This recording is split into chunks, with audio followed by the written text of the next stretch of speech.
लाहौर में मार्केटों की बंदिश के औकात कार पर अमल दरामद न करने पर 72 दुकानों को सील कर दिया गया। इंतजामिया ने दुकानदारों पर 1,60,000 रुपए का जुर्माना आयद कर दिया। मजीद तफसीलात जान लेते हैं ड्रोन न्यूज के नुमाइंदे मोहम्मद तैमूर से। जी मोहम्मद तैमूर, बताइएगा। मोहम्मद तैमूर से हम दोबारा राब्ता करने की कोशिश करेंगे, कुछ टेक्निकल बुनियाद पर उनसे हमारा राब्ता मुनक़ता हो गया है। अपने नाज़रीन को बता रहे हैं कि लाहौर में मार्केटों की बंदिश के औकात कार पर अमल दरामद न करने पर 72 दुकानों को सील कर दिया गया है। तफसीलात जानते हैं मोहम्मद तैमूर से। जी तैमूर, बताइएगा, 72 दुकानों को सील कर दिया गया है।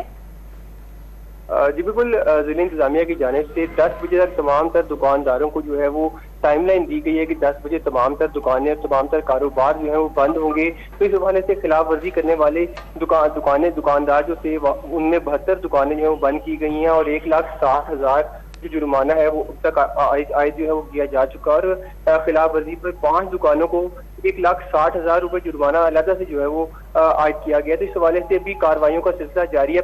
लाहौर की तमाम 5 तहसीलें जो है वहाँ पे तमाम तर असिस्टेंट कमिश्नर जो है वो कार्रवाइयाँ जारी रखे हुए हैं। और इस हवाले से जो डिप्टी कमिश्नर लाहौर है राफिया हैदर, उनका ये कहना है कि किसी किस्म की भी जो खिलाफ वर्जी है उसको कबूल नहीं किया जाएगा और क्रैकडाउन का सिलसिला जो वो जारी रहेगा। जी, क्रैकडाउन का सिलसिला जारी रहेगा। तफसीलात देते मोहम्मद तैमूर, आपका बहुत शुक्रिया।